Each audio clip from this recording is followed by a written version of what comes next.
From WETA Classical in Washington, we are your guide to classical music.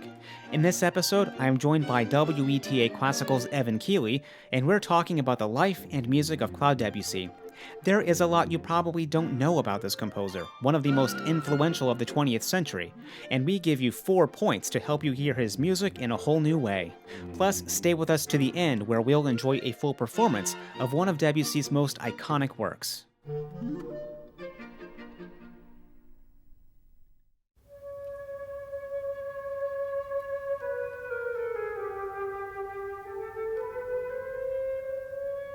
This work has one of the most recognizable openings, doesn't it? It's the flute alone, we have no sense of key or really what's going to happen next, and it's so enchanting, and this is what I think also makes Debussy so different. His music requires your interaction, or he's at least inviting us to reach out and touch it, in my opinion. Other composers often are telling you the idea, they're telling you what's happening, but right from the start, Debussy's just posing a question. Where are we?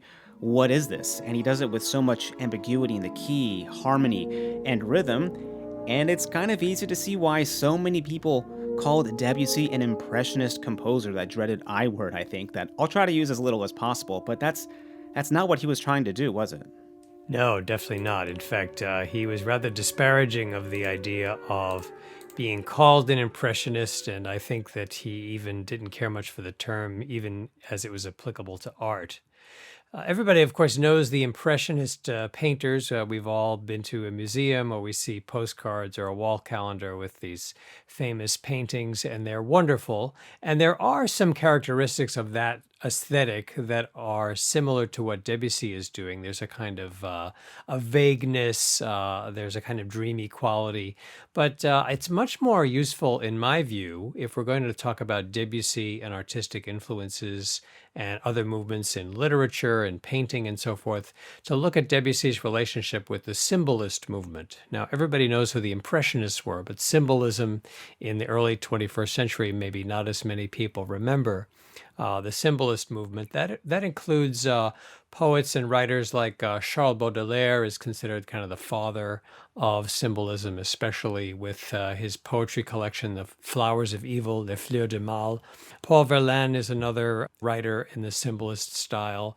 Arthur Rimbaud, Stéphane Mallarmé. These are writers that Debussy was well acquainted with. He was reading what they were writing. He was very influenced by that whole school of thought. And he even set a lot of these poets' texts to music in his melodies, in his songs. So the symbolist movement is something that's very important. If we're going to understand Debussy, we really want to be thinking about the symbolist movement and how it pertains to Debussy's aesthetic. And there's a number of characteristics of symbolism that we find both in the literature and the art of that movement, and especially in Debussy's music. One of those characteristics would be a very strong preference for suggestion, understatement. This is a very deliberate contrast to the aesthetic of Romanticism, like you were saying, John. A romantic composer like Schumann or Mendelssohn states a theme. It's very unambiguous. It's very clear. The theme will be developed. Whereas in Debussy's music, you have this much more understated way of expressing musical ideas. It's even kind of a stereotype. Debussy's music tends to be very evocative and subtle and dreamlike. Even the harmonic language we find in Debussy, his way of expressing tonality tends in this direction of ambiguity. He's deliberately vague about key structures and relationships and modulations. His harmonic palette embraces dissonances and unprepared modulations. They blur the lines of tonality. He once said, for the strongest reasons, one should employ incomplete chords and indeterminate intervals, which are even more irresolute. With this technique, one can always end up where one will and finish and restart through whichever door one prefers without contortions, and our enlarged world will have more nuance. So that's Debussy expressing his ideas about these things. You mentioned the Prelude to the Afternoon of a Faun, one of his most famous works, written in 1894. Very striking example of this. As you were saying, the very famous flute solo at the beginning. What key are we even in? thin. It's this chromatic line, very sort of snaky and ambiguous, but it's also very, it really draws you in a way that's, like you were saying, he's asking us a question. He's not telling us what he's doing. He's kind of making us curious about it. This is a very much in the symbolist frame of mind, valuing the mysterious, that which isn't readily apparent on the surface. Of course, the musical work, The Prelude to the Afternoon of a Faun, is a musical tribute to the poem by Mallarmé, The Afternoon of a Faun, published in 1876, and it was something that Debussy was really interested in. Mallarmé, the author of that poem, was very skeptical about the idea of a musical composition based on his poem, but then he heard Debussy's piece and he was won over. He wrote to Debussy and he said, "I have just come out of the concert deeply moved. The marvel, your illustration of the Afternoon of a Faun, which presents no dissonance with my text, but goes much further really into nostalgia and into light with finesse, with sensuality, with richness." That's Mallarmé writing to Debussy about his piece. So clearly there's a shared set of values about a way of expressing ideas in both a symbolist writer like Mallarmé and a very much symbolist influenced composer like Debussy. And that's just the first of 4 points that we'll bring up to kind of put Debussy in this new light for many who've always just thought impressionist, maybe moving now towards more seeing him in this symbolism light. And that first point, the strong preference for suggestion and understatement. So jumping into Debussy's life, because of course it has to start somewhere. He was born in Paris in 1862, and he took piano lessons. And the family had to locate to Cannes briefly because of this violent revolution in Paris. And he was only there for a little bit, but then when he came back to Paris a little bit later in 1872, at the age of 10, it was to be a student at the Paris Conservatory, which is quite remarkable. 10 years old, that's quite young. Not something that really happens much today at all. So he's at the conservatory. He's doing well at piano at first. He's a fantastic pianist, but it seems like maybe he's not applying himself. I mean, he's probably 12 or 13 when they're telling him that. I mean, I don't think I was applying myself too much when I was 12 years old either. But he eventually starts to move towards composition. And we can look at one of a really early example of his music from 1879. He wrote a lot of songs. This one, Madrid, Princesse d'Espagne. Madrid, princesse des Espagnes, une cour par tes mille campagnes, bien des yeux bleus, bien des yeux noirs, la blanche ville aux sérénades. If you played that for me and I had no idea, kind of out of the blue, I wouldn't guess that's Debussy. Yeah. It reminds me of Amy Beach and the song she was writing after this. It's quite a sound, but already from this early times, even it seems like maybe even this was not so much in the style that the conservatory was wanting. Yes. Paris Conservatory at the end of the 19th century is a pretty conservative institution. And Debussy, of course, even at an early age, is already starting to rebel against some of the received wisdom. And that wasn't warmly embraced by his professors at the Conservatoire. Now, this is really interesting. Moving on a little bit, he's hired by Nadezhda von Meck for 2 summers to basically be the resident pianist and teach piano to the children. That name probably sounds familiar to a lot of people, Nadezhda von Meck, because she was the big patron of Tchaikovsky, and famously the two really never met. And that episode on Tchaikovsky is number 28, so I just didn't realize Debussy was there with her. And she even sent a piece of his Danse Bohemienne to Tchaikovsky, and Tchaikovsky wrote back, complaining and remarking on its slightness and brevity. Debussy didn't end up publishing it, but already it's funny just to see this interaction from Debussy and Tchaikovsky by the way of Nadezhda von Meck. Yes. And interesting there already, as you were saying earlier, the tendency of other composers in this era. Tchaikovsky is a great example of being very declamatory. You know what the motivic theme is in a Tchaikovsky piece. Yes. You think about the Fifth Symphony, for example, and you da da da da da da dum da. There it is through the whole piece, very clearly stated. And when he encounters this vaguer style of Debussy, really just in the beginnings of its development, he's already a little skeptical. And for me, it's funny because these are two of my favorite composers, and they're Yes. so different, but I love it so much. Going to 1884, he's about 22 now, and Debussy wins the Prix de Rome, this fantastic big prize, and he does it with his cantata L'Enfant Prodigue, and I don't speak French, so I'm sure that's quite obvious, but I'll probably mispronounce some things. That's the prodigal son. So he wins this prize with his cantata, which basically sends him to Rome. He gets to study at this academy, French academy in Rome, basically a scholarship from this prize in France. And if Paris was already a little conservative, it seems like Rome was even more so.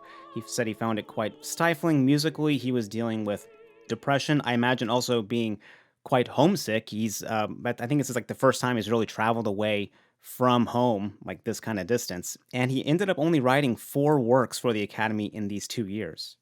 Interesting too that the Prix de Rome was a pretty prestigious award, Mhm. and you see already the skepticism Debussy has about these traditional institutions and ideas when he gets this incredible prize that other composers would have gladly given anything to Mhm. receive, and his response is to be rather dismayed by the experience of going to Rome and having this incredible opportunity to be exposed to the latest currents in European music, and instead he feels rather than being energized by that, he seems rather deflated by it. I can just imagine a Debussy walking quite sad down the streets of Rome, with coffee and pastry shops and everything, and he's just sad Debussy, Yeah. unfortunately. Now, one of the works he wrote during this time shows us a glimpse of really Debussy to come, his kind of signature sound and style that we heard with the Prelude to the Afternoon of a Faun in the beginning, and that is this cantata La Demoiselle Elue, the Blessed Demoiselle. And I think this is also his first orchestral work that would get performed years later. This really didn't fit in with the teachers in the academy at Rome, they calling his music bizarre, incomprehensible, and unperformable even. Well, and again, this sense of him being you have this experience of the doldrums, he maybe feels really alienated being surrounded by other musicians and composers who don't understand the direction he's trying to go in. And when we listen to Debussy's music today, his direction and everything, it seems quite obvious, but I imagine back in that time, it really kind of felt unperformable for the first people, at least. There's another work he wrote, Printemps, I think it's called, that I could see that really being unplayable at an academy like that. And it seems like this is also going into a second point of the symbolism, and that is this freedom of form and a tendency to avoid these traditional structures. Tell us about that. Yeah, you think about other French composers that are active in this period, maybe composers that are older than Debussy. Camille Saint-Saëns leaps to mind, someone who famously despised what Debussy was doing. César Franck was Belgian by birth, but became a French citizen and was very active in French musical circles. They're writing in a very traditional idiom. Saint-Saëns is composing symphonies. He breaks some of the boundaries, but it's still a very conservative musical milieu compared to what Debussy is doing. Debussy really avoids that. There's a youthful symphony that he started to write. He was maybe 18 or 19. He abandoned it. An old traditional form like sonata form, like we'd find in the first movement of a symphony, is not something that he really finds compelling. It's not a structure that he wants to work in. Debussy once remarked about the symphony, he said, "It seems to me that since Beethoven, the proof of the uselessness of the symphony was made.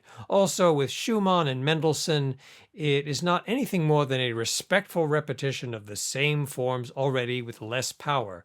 Must one conclude, despite so many attempts at transformations, that the symphony belongs to the past due to all of its rectangular elegance, its ceremonial order, its philosophical and powdered audience? Have we only replaced its old faded golden frame with the disagreeable brass of modern instruments?" That's what Debussy had to say about the symphony. So you don't really see these traditional forms and structures in Debussy's music, and that's very much in line with the symbolist way of thinking. Many of his most famous works are these wonderful piano miniatures. They express mood, They express a kind of lyricism without always a clear melody. They're often called tone paintings. Rather than being in established forms, you won't see a rondo or theme and variations or a fugue in these kinds of pieces. At the same time, Debussy could be described not as much as rejecting the past, as much as he was looking beyond the more recent past, not being inspired as much by composers like other French composers before him, like Berlioz or even Rameau or Couperin, really going further into the distant past. And he's looking at composers like Lassus and Josquin, going back to the Renaissance and the early medieval period. You look at a work like the Trois Ballades de François Villon, which he composed in 1910, three settings for voice and piano of poetry of François Villon, a 15th century French poet. And the music evokes the late Middle Ages, and yet it's also very much in a modern idiom.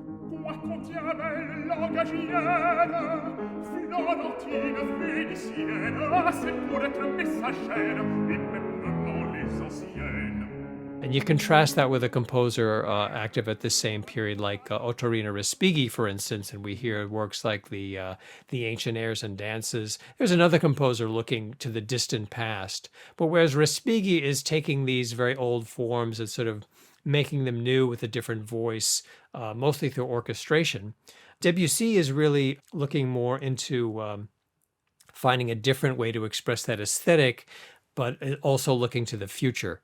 And so his music sounds very modern and very ancient at the same time in a paradoxical way.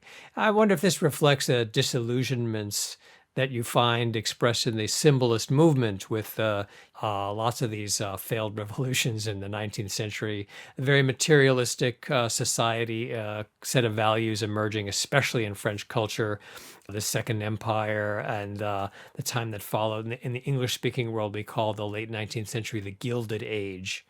And there's this mistrust for authority and rules in the symbolist value system, and we certainly see this in Debussy's revolutionary musical aesthetic.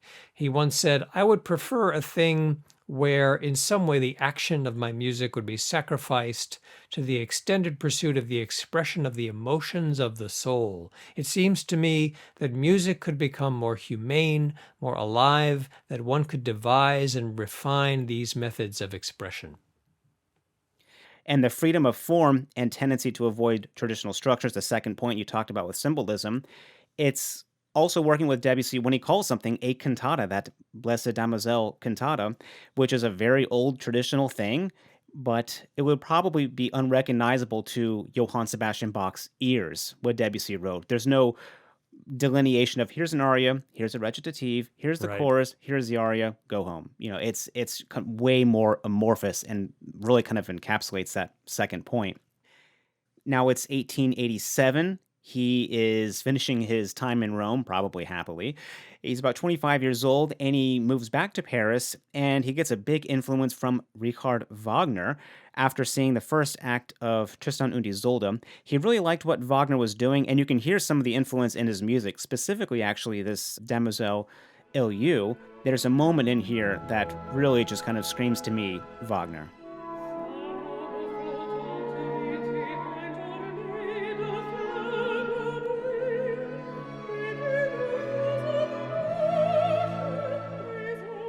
I mean, with the string writing, it sounds like we're playing Rienzi or something. Yeah, yeah. It's obvious the ways in which Wagner and Debussy are so different, but there are similarities. And as you said, he heard Tristan und Isolde. He was very impressed. Famously, a work of Wagner's which really sort of stretches the boundaries of tonality in ways that are not entirely different from what Debussy was trying to do, even if the conspicuous aspects of the aesthetic are quite different. And, Pélias et Mélisande, the one opera that he did complete, was a pretty significant event in his compositional career. It really kind of put him on the map in ways that other compositions of his had not previously. It really made a big impression. And it's what we call a littérature-opère, an opera which simply takes a play, a work for the stage, and sets it to music. In other words, the libretto wasn't specifically crafted for an opera. He just takes the text of the play, which was a very Maurice Maeterlinck is the author of this play, which nobody really reads or sees today, but was very influential. Pélias et Mélisande, a very influential symbolist work in its time. And Debussy setting it to music was also a very important event in the development of that aesthetic. And talk about a tendency to avoid traditional structure. I mean, what would you tell Mozart if he asked, "Where's the new libretto?" and you say, "Oh, there is no libretto. Just do it from this. Here you go." I Just take mean, this play and set it to music. That's not what anybody really was doing. And of course, later on, that became much more of a standard thing. You look at an opera like Wozzeck, for example, Alban Berg, just taking a play and setting it to music became a normal thing later in the 20th century and beyond. But Debussy was really kind of a revolutionary in thinking about theater that way and writing for the operatic stage in a way that was new. and that brings us to our third point here on symbolism, a reliance upon sensual perception more than on cognition and reason. And two of the ways this is expressed in the symbolist aesthetic are in the uses of motion and the uses of silence. We see this in poetry, but we certainly hear this in music and in Debussy especially. Motion and fluidity are especially evident. One of Debussy's most famous piano works is the Arabesque Number 1, composed in I think 1891, and the contrast between Debussy's tone paintings in a work like The Snow is Dancing from Children's Corner, and contrast that with the symphonic poems of Franz Liszt, for instance. Yeah. Very, very stark contrast between the very vague suggestiveness of Debussy versus the declamatory, Liszt will depict a battle and you'll hear the trumpets blaring and the drums are rolling. And Debussy is going for a much more suggestive aesthetic.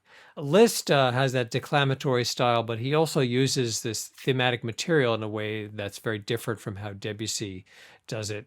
Liszt and Wagner taking the idea of a leitmotif, a theme that gets developed, and you hear it in different ways and different voices through a work. You don't really hear that in the same obvious way in Debussy's much more evocative music. Debussy once remarked, "I wanted for music a freedom which it contains perhaps more than any other art, not being restricted to a more or less exact reproduction of nature, but to the mysterious correspondences between nature and the imagination." So this emphasis on subtlety and on mystery and the sensual perception rather than rational contemplation is these are very important elements of the symbolist aesthetic and in Debussy's music. I like what you were saying about silence, especially because that is so much of music. It's the silence as well. It's what's happening in between notes or phrases, and in between notes and phrases or lines in music much earlier than this. Maybe just think of Mozart. You can keep time with the music. If there's a rest all of a sudden where no one's playing, you can generally keep time and know when they're going to come back in. Bum bum or something like that. But with Debussy and hearing you describe it, I mean, you really just the silence is way more amorphous. It can be really stretched, more so than what Chopin would do. And that's also part of, I guess, it's kind of realizing a balance of sound versus silence and kind of really utilizing it as opposed to just, I don't know, a rhythmic device of silence. Yes. Now, Debussy in the 1890s, he becomes the center of scandals, doesn't he? And this is something that kind of follows him for his rest of his life, and also affected him professional too. He was, he had a lot of scandals, didn't he? Well, again, this is symptomatic of his larger skepticism or rejection of traditional values and mores. Hmm. Not to get too much into the weeds of these kinds of things, but you certainly see that in his marriage and the extent to which he did or did not honor his marriage vows. There's a kind of self-indulgence in Debussy's character, which I don't say that to disparage him, although I certainly don't approve of some of the choices that he made. But regardless of my personal feelings about it, you certainly see in his music, here's someone who feels like he kind of lives by his own rules. And not everyone around him appreciated that.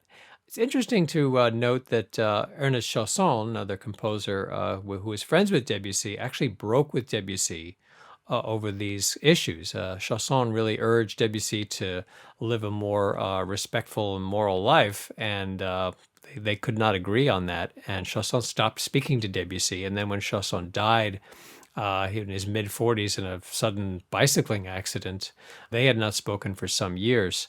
And I think Debussy, for the rest of his life, felt a certain regret about how that relationship came apart. But did it cause him to reevaluate how he was living his life? Well, again, there's that sense that he feels like he has to sort of follow his own path, regardless of how others may disapprove of it. And that led in his music to some really remarkable developments, and in his personal life, maybe some choices that were not so constructive. Going into the 1890s, past these issues of Debussy, he writes his only string quartet, and it's actually one of my favorite string quartets. The opening, I think I remember the first time I heard it, it's just so arresting. It's like he has this massive brush, and he is all of a sudden depicting this larger-than-life something before us with this kind of homogeneous rhythm and harmony that I had not heard in a string quartet before, and just totally free of so many of the constraints that other writers or composers had, especially for string quartets when it comes to form. Beautiful ideas, new melodies and stuff, and then they just never come back. Yes. Things come and go, very fleeting, maybe a little more philosophical of Debussy in that. And when they come back, like the opening theme, it's strikingly different. It's almost like we're looking at something like a sculpture or something, or some kind of thing, and he's using the music to describe it or something, and then when it comes back, it's not at the same at all, but it's more like the reverse of the object, or the inside of the object, or something like that. The string quartet is one of my favorites, and I'll put a performance on the show notes page as well, because I think everyone needs to hear this. It's a marvelous work, and as you were saying, really a radical departure from the string quartet tradition established by Haydn and developed by Beethoven and Brahms and so forth. It's a completely different way of imagining what can be expressed with those four instruments. And I'm wondering, the second movement has so much pizzicato. In my head, I was thinking, wait, now I'm thinking about Tchaikovsky and Nadezhda von Meck. Was there some kind of influence from Tchaikovsky's Fourth Symphony, which has an entire movement of pizzicato strings, isn't it? I don't know. I just kind of thought of that the other day when I was re-listening to that quartet. Something Debussy might not have admitted to, but He would not admit to that, no. He may have been more influenced by other composers than he would have confessed to. Yeah, he liked the sound, but not the form. Yes, it's a good way to put it. And we'll get to the next and final point on symbolism right after this. And that brings us to the fourth point here on symbolism, naturalism. Yes, nature is a frequent subject in symbolist poetry, symbolist visual art, and certainly in Debussy's music. We talked about footprints in the snow, or snowflakes are dancing. You really hear a lot of these nature themes in the music. Again, it's very suggestive. You don't necessarily hear the raindrops falling. It's more evoking the mood of what it's like to be going through seeing a rainy day. And Debussy thought a lot about nature and its role in the arts and in human life. He once remarked, "I made a religion for myself out of the mysteriousness of nature. An incomparable emotion grasps me in front of a moving sky while contemplating these magnificent and incessantly renewed beauties for long hours. To sense the troubling and sovereign spectacles with which nature invites its ephemeral and trembling beauties. That is what I call praying." So this rejection of more traditional ways of traditional modes of spirituality in favor of this naturalistic, this communion with nature is something that's very important in the symbolist movement and very important in Debussy's music. And thinking of, she's not depicting the raindrops plopping on the ground, but something else, reminds me of, you think of Vivaldi, because composers have been influenced by nature forever, and in Vivaldi's Four Seasons, depicting things like flying gnats, teeth chattering, cold wind, literally bringing that to life musically.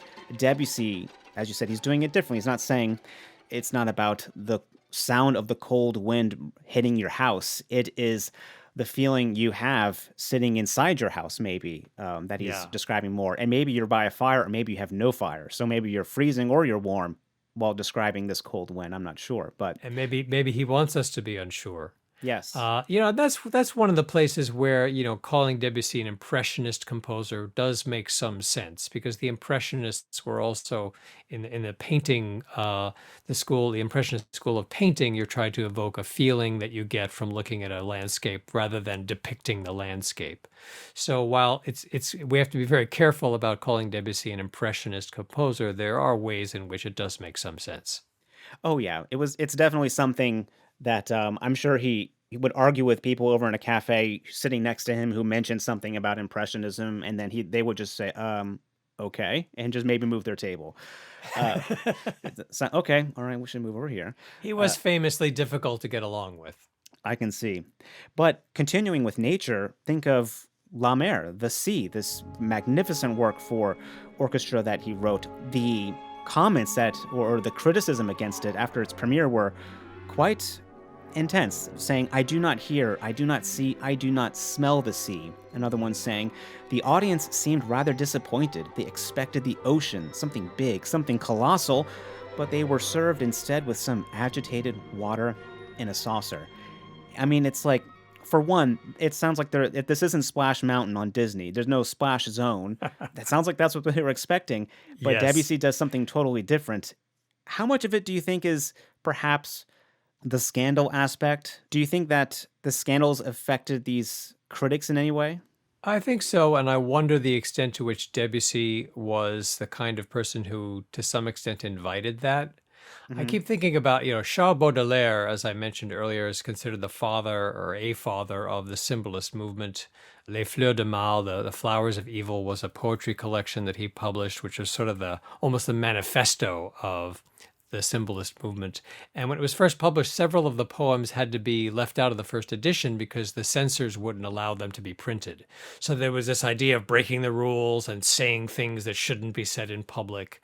And I think that that's this rebellious attitude that you find among these symbolist writers, and you certainly find that in Debussy's music. So he writes a piece called La Mer, and of course, the audience, not surprisingly, is going to expect this grand sea voyage with the roaring waves and so forth. And he gives them something that's quite different from what they would expect, in a way that's almost like in your face.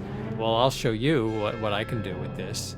Today, of course, it's regarded as a masterpiece. Oh, yeah. We can really understand in a way that his first hearers maybe had trouble understanding what he's trying to say and what he's not trying to say, and how different that is. Like you said, Vivaldi depicts the flying bugs buzzing in the summertime, or the waves, tempesta di mare, you hear the waves roaring, and that's wonderful.